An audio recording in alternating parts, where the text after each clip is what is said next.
राम जय जय राम। श्री राम जय जय राम। श्री राम जय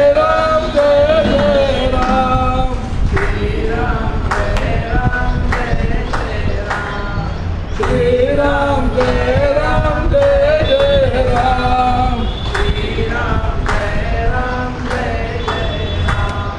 श्री राम जय जय राम। श्री राम जय जय राम। श्री राम जय जय राम। श्री राम जय जय राम। राजाधिराज रामचंद्र भगवान पवन सुत हनुमान उमापति महादेव नमः पार्वती पतये हर हर महादेव। सीताकांत स्मरण जय जय राम। जय जय रघुवीर कैलास राणा शिवचंद्र मौळी।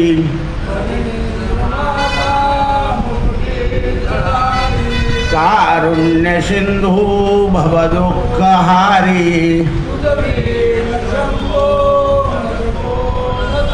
नमः पार्वती पतये हर हर महादेव।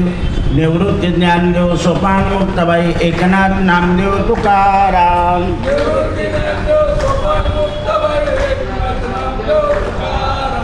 एकनाथ नामदेव तुकाराम। एकनाथ नामदेव तुकाराम।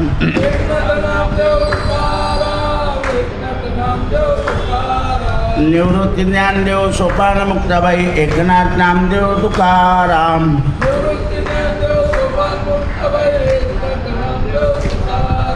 एकनाथ नामदेव तुकाराम। एकनाथ नामदेव तुकाराम।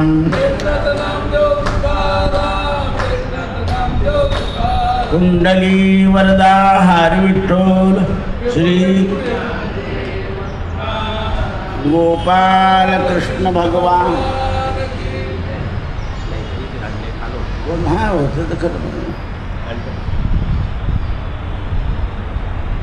नाही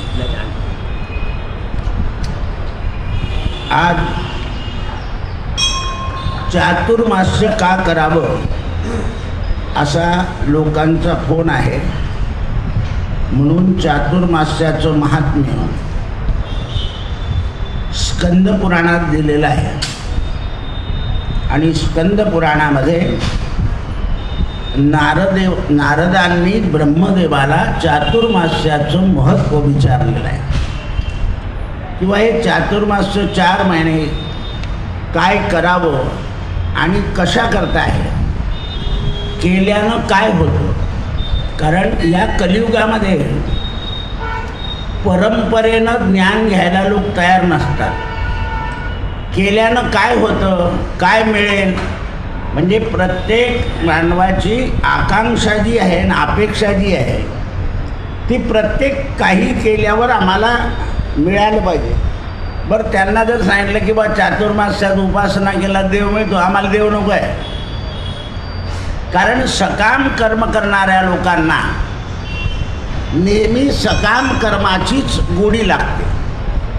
म्हणून नारदांनी ब्रह्मदेवाला विचारलं, महाराज चातुर्मास्यामध्ये व्रताविषयी जे व्रत दिलेले आहे प्रत्येक वाराला महत्त्व दिलं आहे. श्रावण महिन्यामध्ये पुढे गणपती, भागवत सप्ताह, देवी नवरात्र, लक्ष्मीपूजन या सगळ्या गोष्टीला प्राधान्य दिलं आहे 4 महिन्यामध्ये. ब्रह्मदेव म्हणाले, भगवान विष्णू सर्वांना मोक्ष देणारे आहेत, संसार सागरातून वाचवणारे आहेत. म्हणून भगवान विष्णूच्या नावानं चातुर्मास्य व्रत करायची आहे. मग व्रत केल्यावर काय होईल तर भक्तांच्या कळत न कळत जे पाप आहे काही गोष्टी आपल्याला कळाल्या म्हणजे आपण त्या करत नाही, पण काही गोष्टी कळतच नाही. सगळ्याच माणसाला आकलन होत नाही. परवा मी तुम्हाला सांगितलं की बा तो ब्रश जो आहे तो उष्ट आहे, हे मला माहीत नव्हतं. आपलं बोटच चांगलं आहे, कारण ते कधी अपवित्र होत नाही, धुतलं की साफ होतं. ब्रश साफ नाही होणार, कारण बोट सजीव आहे, ब्रश निर्जीव आहे. झाडाची काडी रोजची नवीन असते म्हणून ती सजीव आहे. ह्या अशा गोष्टी आपल्याला कळत न कळत, याकरता सर्व भक्तांच्या पापाचा नाश होण्याकरता ही विष्णू भक्ती दुर्लभ आहे. म्हणजे पापाचा नाश करायचा असेल तर भगवान विष्णूचीच भक्ती करावी लागेल. आता त्याला उदाहरणं देतो. रावण आणि कंस हे अपार शंकर भक्त होते, पण दुर्बुद्धी गेली असं आहे ते. कारण दुर्बुद्धी गेल्याशिवाय चुकीचं आणि चांगलं, वाईट आणि बरं, पाप आणि पुण्य हे लक्षात नाही येणार. म्हणून चातुर्मास्यात भगवान विष्णूचं व्रत करणं हे मनुष्याच्या जीवनाला उत्तम आहे. म्हणून आपल्याकडे सत्यनारायणाची परंपरा होती. श्रावणात महादेवाला अभिषेक, कारण शेतकऱ्याला कायम जल लागतं, म्हणून जलाकरता शिव आराधना आणि पापनाशाकरता विष्णू आराधना. याच्यामध्ये तीर्थ, दान आणि पुण्य आणि देवस्थानांचा आश्रय घेतलेला आहे. नाही रोज बार तुम्ही देवळात जात तर 4 महिने तरी दर्शनाचा नियम घ्या, पूजेचा नियम घ्या. जो मनुष्य चातुर्मास्यामध्ये भगवान श्रीहरीचं दर्शन घेतो त्याच्या जीवनामध्ये अशुभ शुभ होतं. चातुर्मास्यामध्ये महानद्यांचं स्नान केलं तर माणसाच्या वाचेला सिद्धी येत जाते. म्हणजे तो खरं बोलत जातो. पहिल्या प्रथम खोटं बोलणं त्याच्या वाणीतून निघून जातं आणि खोटं बोलल्यानं पाप होतं किंवा नाश होतो हे त्याच्या बुद्धीला पटतं. बऱ्याच गोष्टी आपण वाचून ऐकून करतो, पण आचरणात आणण्याची वृत्ती होत नाही. म्हणून चातुर्मास्यामध्ये महानद्यांचं स्नान केल्यानं आपल्या वाचेला सत्यतेची सिद्धी प्राप्त होते. चातुर्मास्यामध्ये पुष्कर, प्रयाग, काशी, गया, आणखीन जे जे प्रसिद्ध स्थान आहे, नर्मदा, सरस्वती, चंद्रभागा, या नद्यांमध्ये स्नान केल्यानं आपल्या पापाचे जे दोष आहे ते हरण होतात. पण नाही तुम्हाला तीर्थाला जायला मिळालं तर आपल्या घरी नद्यांचं स्मरण करून स्नान करायचं. गंगे जमुने चैव गोदावरी सरस्वती नर्मदे सिंधू कावेरी जलेस्मिन् सन्निधम कुरु. माझ्या स्नानाच्या वेळेला या सगळ्या नद्या याव्या. पुढे मनुष्यानं तीळ मिश्रित किंवा आवळा मिश्रित असं उठणं अंगाला लावावं आणि चातुर्मास्यात स्मरण करावं. कारण आवळा हा पापनाशक आहे आणि तीळसुद्धा पापनाशक आहे. एवढंच नाही तर चातुर्मास्यामध्ये होणारे चर्मरोग आवळ्यानं आणि तिळीने होत नाही. म्हणून चातुर्मास्यामध्ये पापनाशाकरता गंगा स्नानाचं विशेष महत्त्व सांगितलेलं आहे आणि उठण्याचं. कारण भगवान हे तेज रूप आहे. विष्णू जे आहे ते तेज रूप आहे. जसं आकाश अगदी निर्मळ आहे, दिवसासुद्धा सूर्याच्या प्रकाशानं स्वच्छ दिसतं आणि रात्रीसुद्धा चंद्र जोपर्यंत प्रकाशित आहे वद्य अष्टमीपर्यंत तोपर्यंत आकाश निर्मळ दिसतं. म्हणजे भगवंताचं तेज जे आहे ते निर्मळ आहे आणि ते तेज आपल्याला प्राप्त होतं. अशा वेळी स्नान करून तीर्थाहून अधिक फळं आपल्याला मिळत असतात. आणि आपण पुण्यस्नान न करता काही पुण्यकर्म केलं तर ते निष्फळ होतं. म्हणून धर्मामुळे मोक्ष मिळतो ही गोष्ट लक्षात ठेवली पाहिजे. आता काल रात्री मी जेव्हा बाहेर पडलो ना, तेव्हा एका ताईने मला विचारलं की संध्याकाळचं स्नान किती वाजता करायचं. तर संध्याकाळचं स्नान अति गरम पाणी करू नये, कारण त्या अति गरम पाण्यामुळे शरीरावर दुष्परिणाम होतात. म्हणून कोंबट पाणी घ्यावं आणि सूर्यास्त होण्याच्या आज स्नान झालं पाहिजे. नाही तर सूर्यास्तानंतर 1 तासानंतर. सूर्यदर्शनानं माणसाच्या कर्माला शुद्धी येते. मग सूर्य अस्ताच्या आधी स्नान केलं म्हणजे आपण लगेच सूर्याचं दर्शन करतो. सकाळी सूर्योदयाच्या आत स्नान केलं म्हणजे सूर्याचं दर्शन करतो. म्हणजे दोन्ही वेळा स्नान झाल्यानंतर सूर्याच्या दर्शनानं, सूर्य कशाची देवता आहे तर बुद्धीची, बुद्धीमध्ये योग्य निर्णय घेण्याची सवय होते आणि कर्मानं शरीर शुद्ध होतं. मंत्रानं भगवान विष्णू त्या काळाचं चरण तीर्थ घ्यावं आणि ते सुद्धा शरीराला ज्याप्रमाणे भस्म लावतो त्याप्रमाणे भगवंताचं आपल्याकडे साधी पद्धत आहे. आपण तीर्थ घेतलं की ते डोक्याला लावतो. तर मस्तक काय आहे बुद्धिप्रधान. पण तीर्थ घेताना भाव कायम राहायला पाहिजे की हे तीर्थ मी माझ्या आतल्याही शुद्धीकरता घेतोय आणि बाहेरच्याही शुद्धीकरता घेतोय. कारण असं अंतर्बाह्य सांभाळी परमात्मा जीवाला आतही सांभाळतो आणि बाहेरही सांभाळतो. म्हणून नारायणासमोर तीर्थ नदीमध्ये सुद्धा स्नान केल्यानं चित्ताची शुद्धी होते. म्हणून चातुर्मास्यामध्ये स्नानविधी हे अत्यंत महत्त्वाचे आहे. चातुर्मास्यामध्ये दररोज स्नान करताना स्नान झाल्यावर आपल्या गेलेल्या आई वडिलांचं स्मरण करावं. कारण स्मरण हे सुद्धा एक श्राद्ध आहे. स्मरण सुद्धा. म्हणून आपल्याकडे कोणतीही पूजा सुरू झाली की मातृदेव भव, पितृदेव भव, आचार्य देव भव असं म्हणण्याची आपली भारतीय संस्कृतीची परंपरा आहे.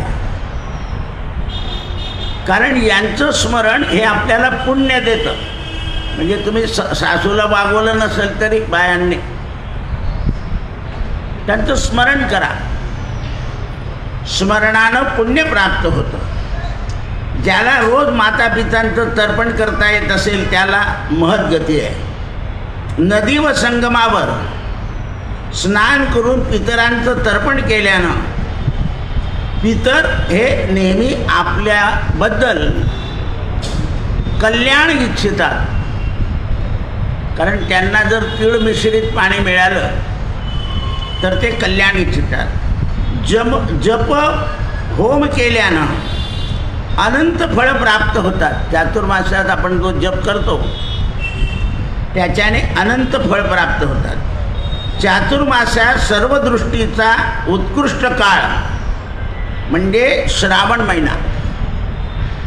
आधी 15 दिवस होऊन जातात आणि नंतर आपल्या शरीराला पूर्ण सवय लागते श्रावण महिन्यामध्ये. अशा वेळा पवित्र कर्मानुष्ठान करावं. चातुर्मास्यानं मनामध्ये संयम, क्षमा, दया, अहिंसा हे प्रयत्नपूर्वक पालन करण्याचा प्रयत्न करावा. राग, लोभ, षडरिपूंचा त्याग करीत जावं आणि मनाला शांत ठेवावं. चातुर्मास्यामध्ये परमात्म्याला विशेष जीवाची दया येते. परमात्म्याला चातुर्मास्यामध्ये या जीवाची म्हणजे आपली सगळ्यांची विशेष दया येते. ती दया आपल्यामध्ये आली की आपलाही प्राणीमात्रांशी द्रोह राहत नाही. म्हणजे आपणही कोणाचा द्रोह करत नाही आणि द्रोह न केल्यामुळे धर्माचं पालन चांगलं होतं. प्राणीमात्रांचा द्रोह केल्यामुळे सर्व पापाचं मूळ जे आहे ते प्रत्येकाने प्रयत्नपूर्वक भूतमात्रांवर म्हणजे जेवढे जीव आहे त्यांच्यावर दया करावी. सर्व भूती भगवान विष्णू आहे हे समजून घ्यावं. ईश्वर सर्वभूतानां. म्हणून प्राणीमात्रांचा द्रोह न करता आपल्या हातून परमेश्वराचीच सेवा होते आहे किंवा सेवा नाही केली आणि आपण तिरस्कार केला तर परमेश्वराचा तिरस्कार होतो आहे. धर्मात दया नाही तो धर्म दूषित आहे.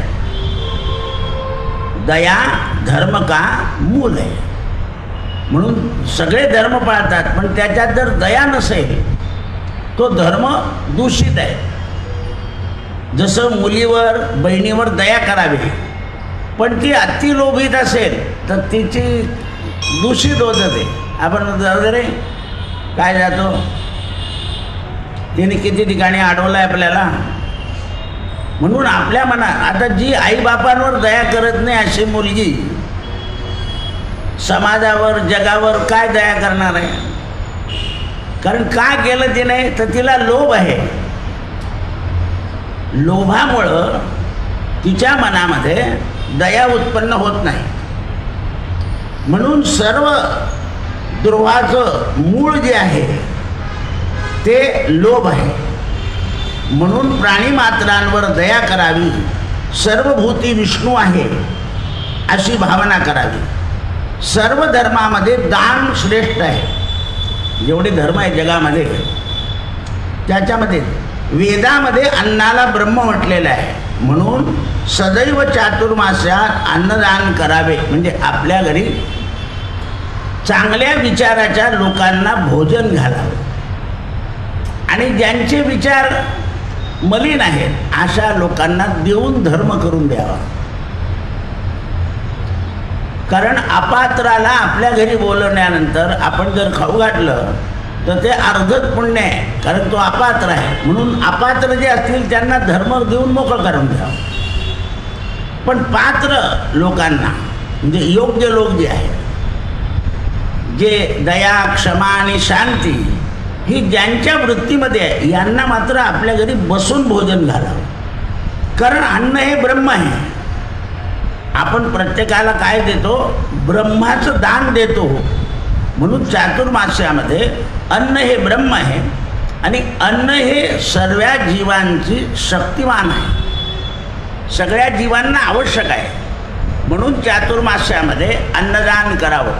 पण आपण 4 शुक्रवार केले की एका शुक्रवारी स्वाष्णेला जेवू घालतो.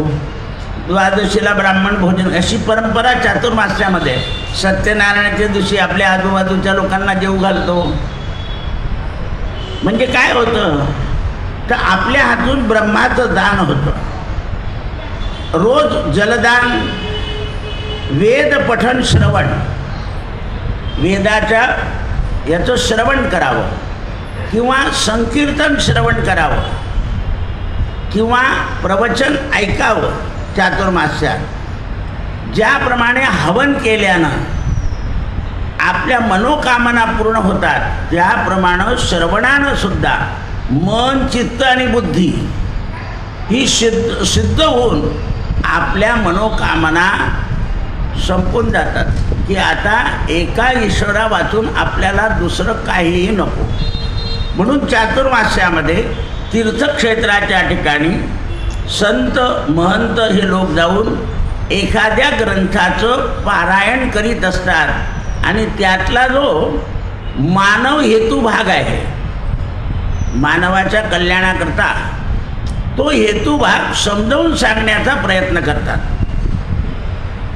चातुर्मास्याच्या अन्नदानामुळे सर्व प्राणी प्रसन्न होतात. इतकेच काय पण अन्नदान केल्यानं आपल्या घरातल्या ज्या प्रतिमा आहेत त्याही उज्ज्वल होतात आणि आपल्यात सद्धर्म सत्कथा सत्पुरुषांची सेवा संतांचं दर्शन भगवान विष्णूचं पूजन आणि दान या गोष्टी समाजामध्ये आहे.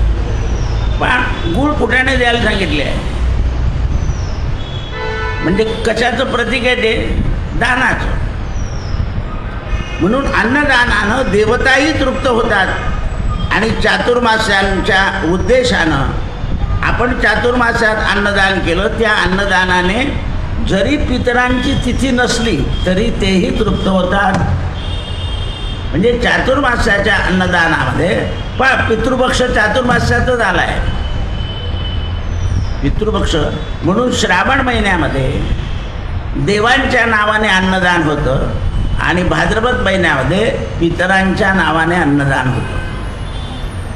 म्हणून चातुर्मास्यामध्ये अन्नदानाने आपल्या पापबुद्धी नष्ट होते आणि अन्नदानाच्या वेळेला जरी आपला हितशत्रू असला आणि तो वेळेवर आला तर त्यालाही अन्नदान करून टाकावं. चातुर्मास्यामध्ये दूध, दही, मध यांची दानं विशेष सांगितली. कारण दूध, दही आणि मध हे सगळं भगवंताचं स्वरूप आहे. चातुर्मास्यामध्ये चंदन आणि धूप हे देवापुढे जाळलं की जसा जसा धूप जळतो तसं तसं आपलं दुर्भाग्य जे आहे ते नष्ट होत जातं. म्हणून धूपारती, दीपारती आणि कापूरारती, आरतीचे 3 प्रकार सांगितलेले आहेत. म्हणून चातुर्मास्यामध्ये वेदवेत्या ब्राह्मणास फलदान केल्यानं फळं, यमाचं दर्शन होत नाही फलामध्ये, पण फळ मात्र चोरल्यानं, चौर कर्म केल्यानं संततीवर दुष्परिणाम होतो. म्हणून चातुर्मास्यामध्ये विद्यादान हे अत्यंत महत्त्वाचं आहे. आपल्या पूर्वजांच्या उद्धाराकरता विद्यादान अत्यंत महत्त्वाचं आहे. चातुर्मास्यामध्ये मनुष्याने माध्यान्हकाळी अग्नीमध्ये आहुती देऊन गायीची पूजा करून दानं द्यावीत, म्हणजे आपल्या पूर्वजन्माचे दोष जातात. चातुर्मास्यामध्ये भगवान नारायणाच्या प्राप्तीसाठी आपल्या प्रिय वस्तूचा त्याग करावा. आपल्याला जी आवडते ती. बरेच लोक मीठ खात नाही 1 महिन्याभर, कोणी गोड खात नाही, कोणी बिना तेलाचं खातं. तर जी आवडती वस्तू आहे ती दान केली जाते. नंतर मनुष्यानं श्रद्धापूर्वक वस्तूंचा त्याग करावा. करायचं असेल तर आमच्याने केलं म्हणून नाही, आपल्या मनामध्ये जर ती श्रद्धा रुजत असेल तर ते आपण करावं. चातुर्मास्यात तांब्याच्या पात्रात भोजन करू नये. पलासपात्र, वटपत्र इत्यादी योग्य आहे. काळ्या रंगाच्या वस्त्राचा मात्र चातुर्मास्यात त्याग करावा.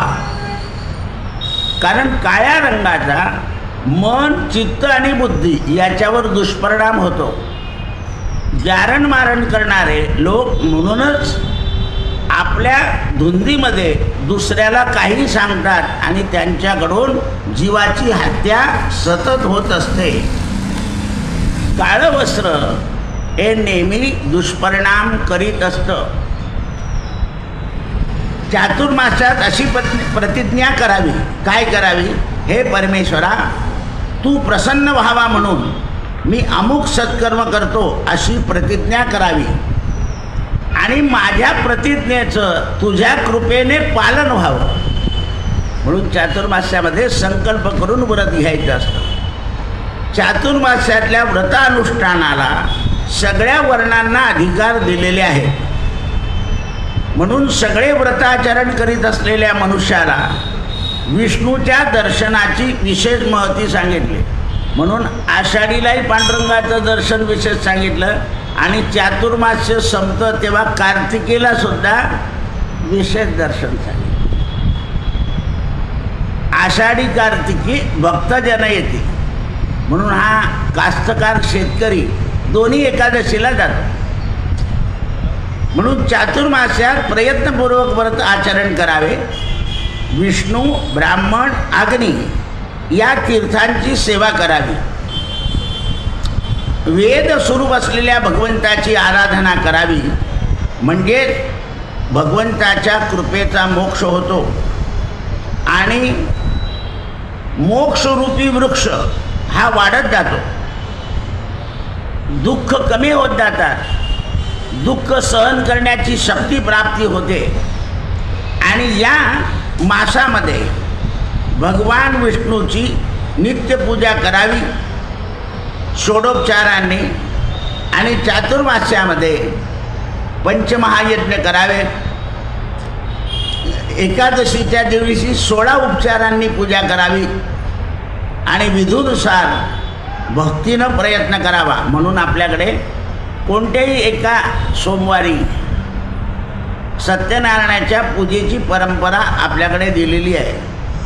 वेदाचा आधार आहे म्हणून ब्राह्मण देवता अग्नी हे 2 कल्याण करणारे आहेत, कारण वेद मंत्रानं आपलं कल्याण झालेलं असतं आणि त्या कल्याणाकरता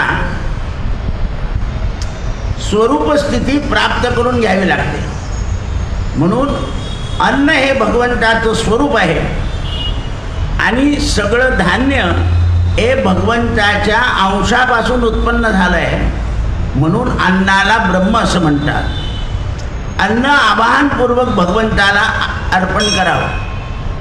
कालच रात्री मला एकानं विचारलं की बा आपण जो देवाला घरात नैवेद्य दाखवतो तो आपण खायचा का दुसऱ्याला द्यायचा? नाही म्हणे आपण खाय नाही, तो नैवेद्य आपल्या घरातल्याच लोकांनी खायचा, अनाधिकार माणसाला तो द्यायचा नाही.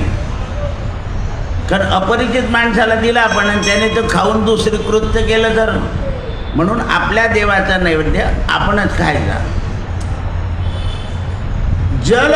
जलापासून अन्न निर्माण होतं आणि जलानं जग तृप्त होतं, म्हणून जलदान अन्नदान हे अतिविशेष सांगितले. विष्णूला अर्पण केल्यानं मनुष्य पुनर्जन्मातून मुक्त होतो. त्याला वार्धक्य शरीराच्या नियमाप्रमाणे येतं पण उत्साह कायम राहतो. शब्दाकडे लक्ष द्या. विष्णूचं स्मरण आणि अन्नदान केल्याने फायदा एक होतो की माणसाच्या शरीराला वयामानाने वार्धक्य येतं पण उत्साह मात्र कायम राहतो. पण बरेच लोक म्हातारे असतात 80-85, पण त्यांना कधी म्हटलं देवाला चला अमुक करा, चला मी नाही येत, माझ्याकडून होत नाही असं म्हणत नाही ते, कारण तो उत्साह निर्माण होतो. अन्नदान हे दुसऱ्याच्या शरीरात गेलं तर आपल्याला उत्साह निर्माण होतो. त्याला भले सुस्ती येत असेल तर येऊ दे, तो त्याचा विषय आहे. त्याने पोटभर खायचं का पोटाच्या वरती खायचं तो त्याचा प्रश्न आहे.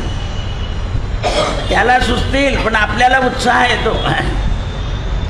म्हणून स्त्रियांना करून खाऊ घालण्याचा तिथे आनंद असेल ते म्हणतात समाधान झालं, सगळे पोटभर जेवले, सगळे पोटभर जेवले, ते त्याच्यातून दान होतं, त्याला आनंद असतो.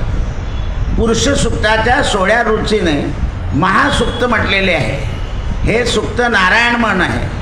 त्याच्याने ब्रह्महत्यादी दोष दूर जातात म्हणून 16 रुच्यांनी भगवंताची पूजा करावी. त्याचप्रमाणे लक्ष्मीच्या सुद्धा 16 रुच्या आहे, त्याप्रमाणे लक्ष्मीची सुद्धा पूजा करावी. शालिग्राम शिलेवर अभिषेक करावा. पुरुष सुक्तामध्ये पहिली जी ऋषी आहे सहस्र शिरेखा आणि पुरुष एवे वेदम या हरीला आवाहन करून पूजा करावी आणि हरीला नैवेद्य दाखवावा.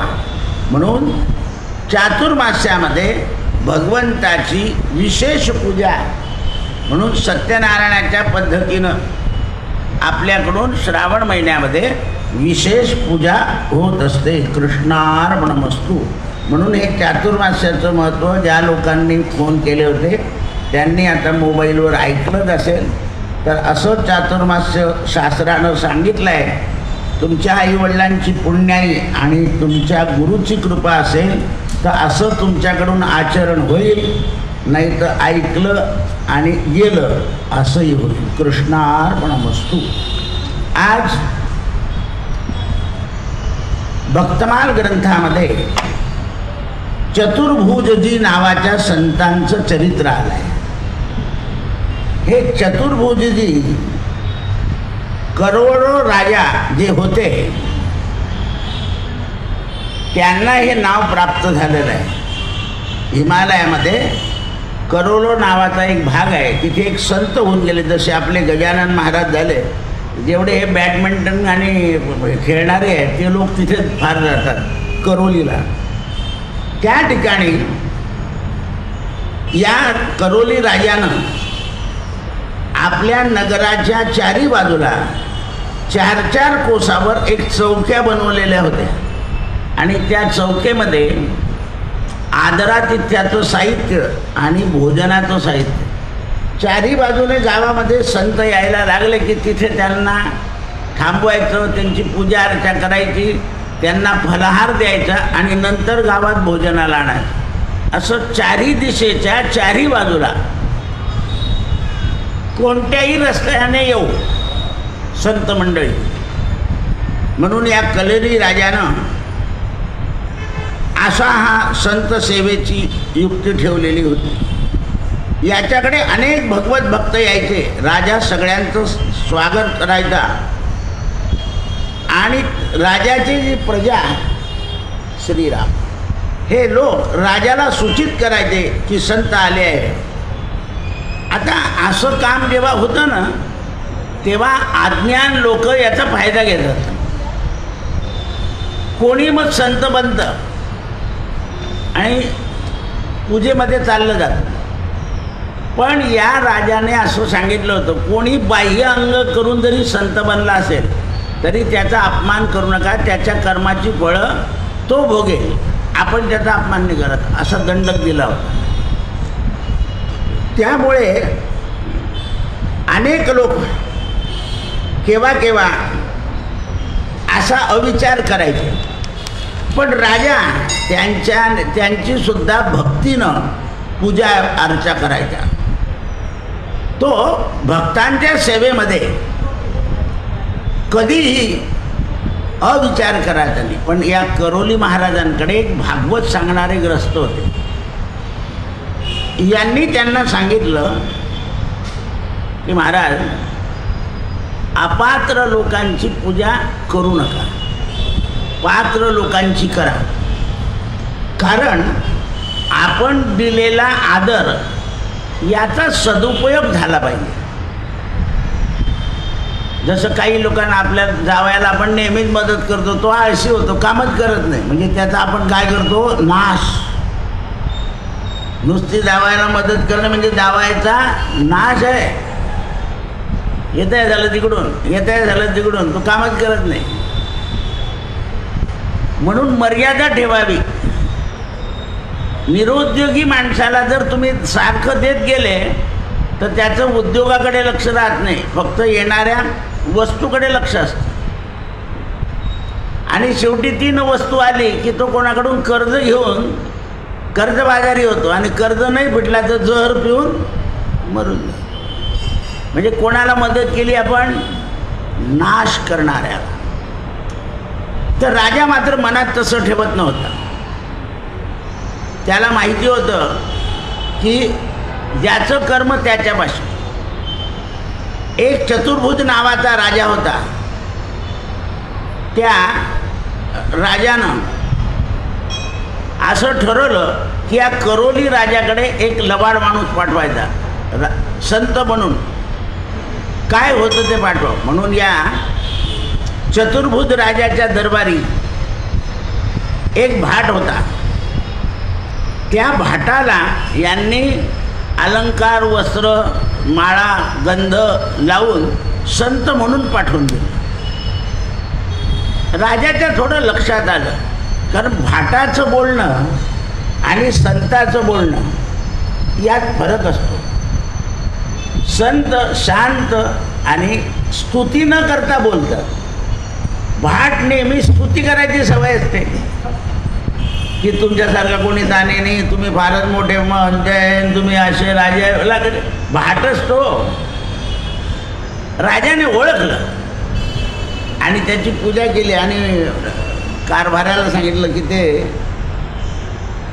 धनाचं आपलं हापीस उघड आणि त्याच्यामध्ये याला घाल आणि याला जेवढं न्यायचं तेवढं लिहू दे म्हणे. आता मुळात भाटच जेव्हा तो आवरायला लागला त्याच्या आवरण्यावरून कळून गेलं की हा संत नाही आहे. त्याने ते गाठोडं बांधलं. राजा काहीच बोलला नाही. एक डबी घेतली, त्या डबीमध्ये एक कवडी टाकली, तिला रेशमी वस्त्र बांधलं आणि त्या भाटाला आणखीन देऊन दिलं. त्याला वाटलं हे दिलं तर दिलं, मग या डबीमध्ये आणखीन काही असेल. लोभी माणसाचं मन तसंच असतं. आता तुम्ही सुद्धा काय करता, एवढीशी वस्तू असते आणि एवढा खोका आणि त्याला लाल कागद आणि मग त्याला रेवीन, तो माणूस उघडतो तर एवढी पाणी प्यायची तांब्याची बाटली निघते त्याच्यात, एवढीच असते ती. हल्ली सुद्धा लोक असंच करतात. खोका अगदी बाहेरून झकपक असतो आणि आतमध्ये हे जग असं अनादिकालापासून असंच चालत आलेलं आहे. जगामध्ये देखावे खूप होतात, पण निसर्गाचा देखावा पाहायला माणसाला जावं लागतं. पहा तुम्ही धबधबे पडताय ना, तिथे लोक जातात सगळा व्हिडिओ काढून आणतात, नदीत पडून जातात. एवढ्या भर पावसात जातात लोक तिथे बंदोबस्त ठेवावा लागतोय. कारण निसर्गरम्य ज्या गोष्टी आहे, पावसाळा असल्याशिवाय धबधबा दिसणार नाही. हे पावसाळ्यात आपल्या मनुदेवीला आहे ना पाणी पडतं, दिसतं माणसाला. अनेक ठिकाणी निसर्गरम्य जे आहे ते जे आनंद देईल ते बाकीच्या गोष्टी देत नाही. उन्हाळ्यामध्ये कडक ऊन असतं, पण सगळ्या झाडांना हिरवी पालवी असते. तिकडे पाल, तिकडे हिरवं.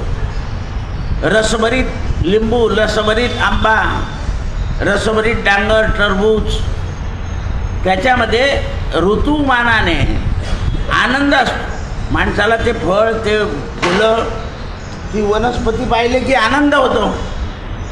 म्हणून अशा प्रकारे यांनी ती डबी दिली आणि हा आपल्या राजाकडे गेला, चतुर्भुज राजाकडे. राजाला याने सोनं काही दाखवलं नाही, पण म्हणे मला दिलं असं सांगेल. पण ही डबी दिली म्हणे. या डबीमध्ये काय पहा, याने काही पाहिलं नव्हतं. म्हणून त्या राजानं, चतुर्भुज राजानं ती डबीचं कवर सोडलं, काढलं. त्यात एक कवडी होती. तर तुम्ही पाहिलं असेल, कवडी ही फक्त तुळजापूर भवानीच्याच अंगावर जास्ती आहे, इतर देवींकडे नाही आहे. आणि म्हणून जेवढे लोक आहे, आता बरेच लोक एक कवडी इथे बांधतात हातामध्ये अशी लहानशी. तर कवडीला काही किंमत नाही आहे, तिचं नावच कवडी आहे. तर त्या राजाने असं सूचित केलं होतं त्या भाटाला आणि त्या राजाला की माझ्याकडे धनाला कवडी किंमत. देवी सुद्धा काय सांगते, तिचे जे मागणारे आहेत त्यांच्या गळ्यामध्ये ती कवड्याची माळ असते बघा. आपल्याकडे एकच राजे होऊन गेले की त्यांनी कवड्याची माळ घातली, ते म्हणजे छत्रपती शिवाजीराजे. गळ्यामध्ये कवड्याची माळ असत, सोनं नाणं नाही घातलं. कारण भवानी माझ्याबरोबर असावी आणि तिच्यामुळे सगळा मला जय मिळावा, म्हणून जय भवानी. अन्याय केला नाही, न्यायपूर्वक राहिले आणि परिपूर्ण न्याय पालन झालं. म्हणून इतके वर्ष झाले तरी राजांचं नाव जगात आहे. म्हणून त्यावेळेस वस्त्रामध्ये गुंडाळलेली ती कवडी राजाला दाखवली. राजाला पश्चाताप झाला की आपण करोली राजाची परीक्षा पाहून फजित झालो. म्हणून या भाटाने ते द्रव्य घेतलं आणि जाऊन राजाच्या चरणावर टाकून दिलं, करोली राजाच्या. महाराज, माझा हेतू तुम्हाला हिनवायचा नव्हता, मी जातीचा भाट आहे. चतुर्भुज राजांनी मला बळकीनं पाठवलं, मी आलो, मी हावऱ्यासारखं धन घेतलं. त्याच वेळा माझी काय अवस्था आहे हे तुम्हाला कळून गेलं. पण तुम्ही धन मी घेताना एक शब्द बोलले नाही, पण हे धन कवडी मोल आहे हे मला कळालं, म्हणून मी हे परत आणलेलं आहे. ही कवडी फक्त तुमच्या हातून मला द्या, म्हणजे आयुष्यामध्ये फक्त जीवन चांगलं आहे, बाकीचं सगळं कवडी मोल आहे. संतांची कमाई बघा, कवडी मोल आहे. तुम्ही आजारी पडल्यावर तुमच्याजवळ जर 45 सोनं असलं तर तुम्हाला काय उपयोग होणार आहे त्याचा?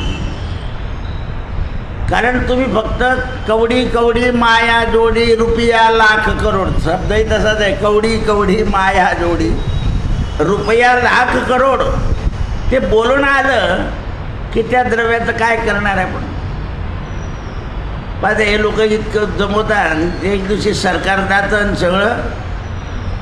तरी आता असा न्याय केलेला आहे की सगळं घेऊन जायचं नाही, त्याचा टॅक्स काढून घ्यायचा, दंड काढायचा आणि उरलेलं त्याला देऊन द्यायचं. फक्त सरकारचं खाल्लेलं नाही देत, बरोबर ना? त्यानं सरकारला धुतलेलं असतं ना. म्हणून त्या करोलीला त्या भाटाची बुद्धी सबळली.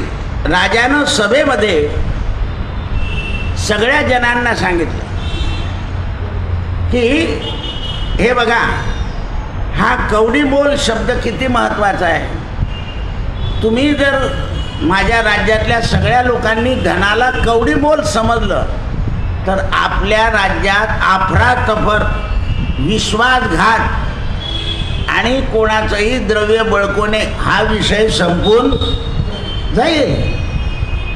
सगळ्यांनी जर द्रव्याला कवडी मोल समजलं.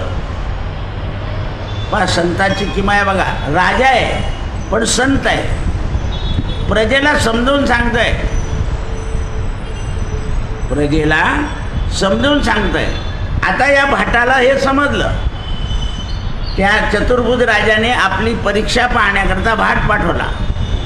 आपण काही केलं नाही, फक्त त्यांना कवडी भेट दिली.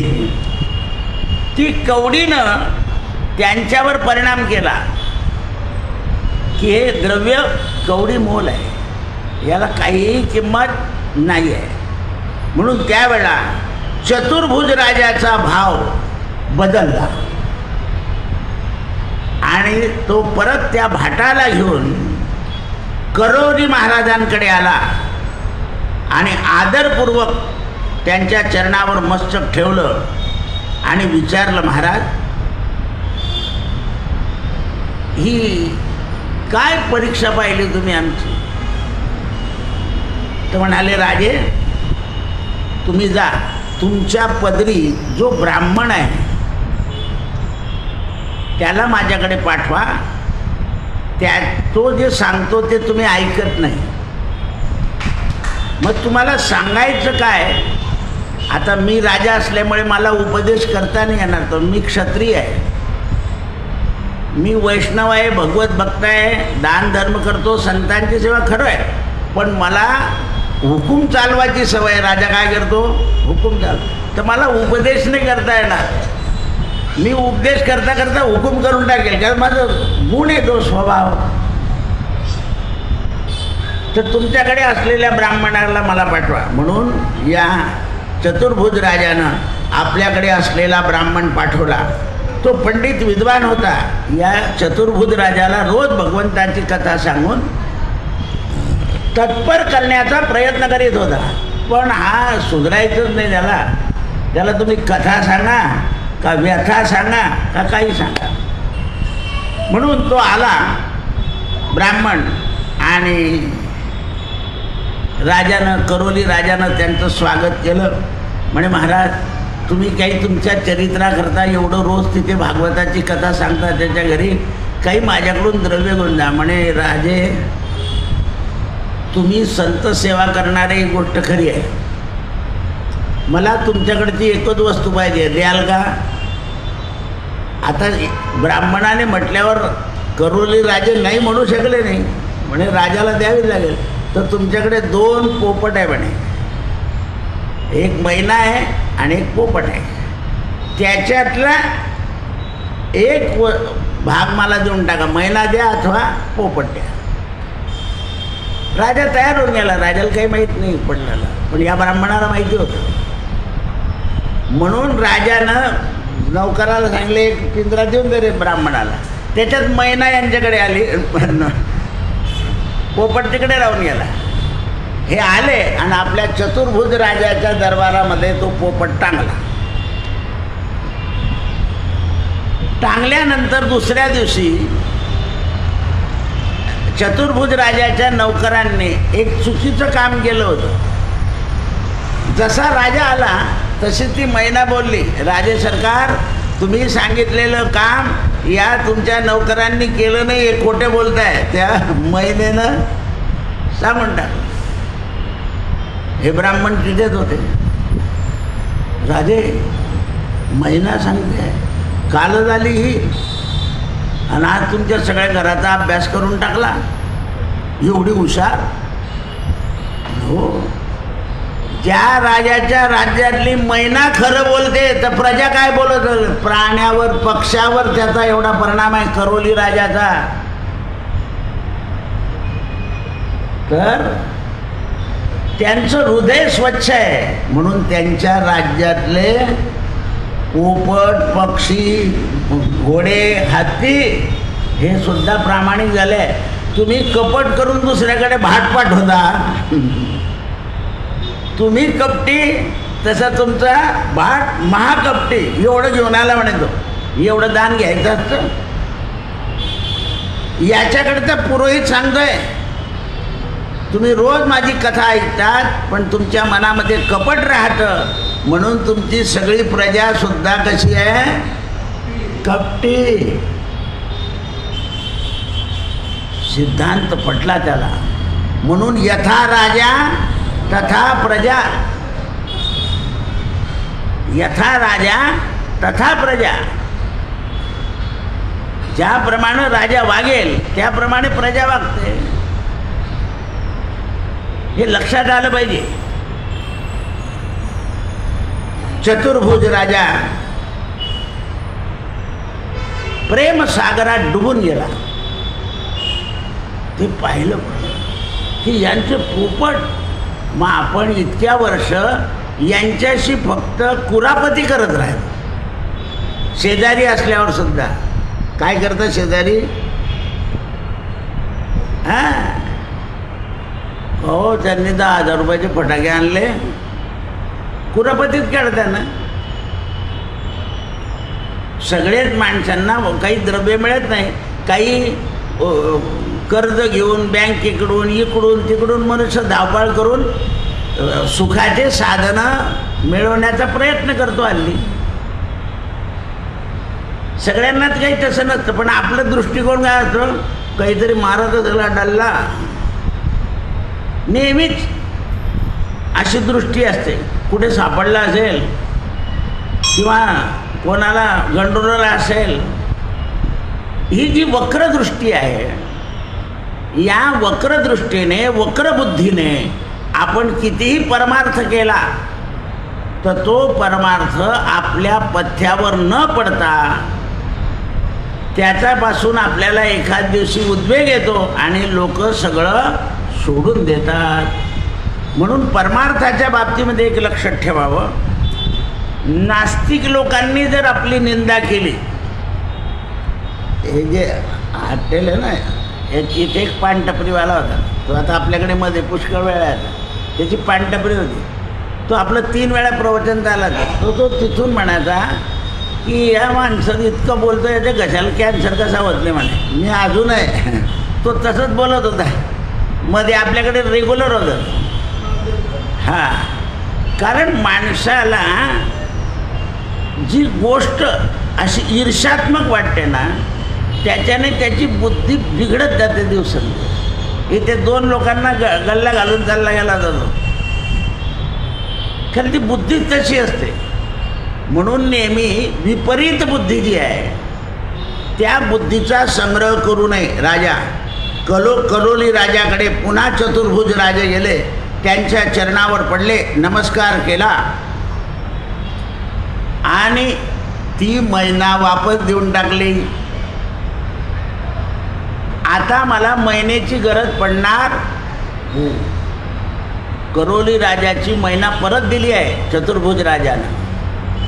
मला आता मैनेची गरज पडणार नाही, कारण मी माझं पूर्ण आचरण जे आहे ते सत्याला, दयेला आणि धर्माला धरून करेल. आणि माझ्या आचरणामुळे माझी प्रजासुद्धा धर्माचरणाला लागेल. त्यावेळा कलोरी राजानं त्यांना हृदयाशी घेतलं आणि सांगितलं, आपण दोन्ही शेजारी राष्ट्र आहोत. तुमचं हित ते माझं हित आणि माझं हित ते तुमचं हित. ज्या वेळेला निसर्गानुसार माझ्याकडे जे भरपूर पिकेल ते मी तुमच्याकडे देईल, तुमच्याकडे जर कमी पिकलं असेल तर, आणि माझ्याकडे जे कमी पिकेल ते माझ्या जनतेला तुम्ही द्यायचं. म्हणून दोघंही राजांनी संताच्या सेवेमुळे सलोखा स्वीकारला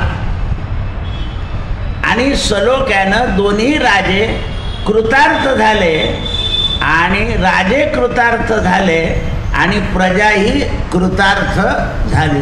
म्हणून शास्त्र असं सांगतं, संतांचे संगती मनोमार्ग गती आकळावा श्रीपती येणे पंथे.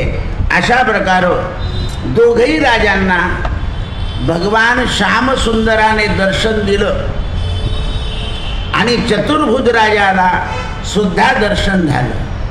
म्हणून भक्तीमध्ये भावना शुद्ध होते आणि जशी जशी भक्ती करू आपली तशी भावना शुद्ध झाली की आपला लाभ होत असतो.